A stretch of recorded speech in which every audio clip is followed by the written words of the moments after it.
This is how we read it. This is what it sounds like when we read it. Give praise to the Lord, proclaim his name, make known among the nations what he has done, and proclaim that his name is exalted. Sing to the Lord, for he has done glorious things. Let this be known to all the world. Shout aloud and sing for joy, people of Zion. For great is the Holy One of Israel among you. And if you read it like that, that's great, right? It makes sense. We can understand it. But it does feel like, man, he kind of repeats words, or he repeats phrases a few different times. Like, what in the... He can come up with a different phrase for that? Or like, why is he repeating that way? So I've diagrammed it a different way so you can see this. It's took me a long time on Canva, so I hope you appreciate this diagram. Not that long, to be honest. Longer than it should have. But so if you start where the passage starts on the bottom left, and you read it up instead of across and down.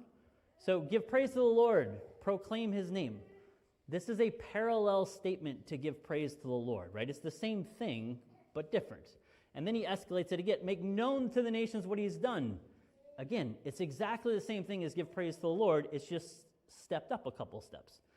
This is going to go all the way through until you get to the very end. And he says, for great is the Holy One of Israel among you. This entire couplet, this entire passage is about the greatness of God and what God's doing. Why do we sing it? Or why do we say it during Advent? Because it begins, the two verses before, is God is bringing us salvation. Great is the Holy One of Israel. And everything in the middle is meant to connect those, but just sort of step by step.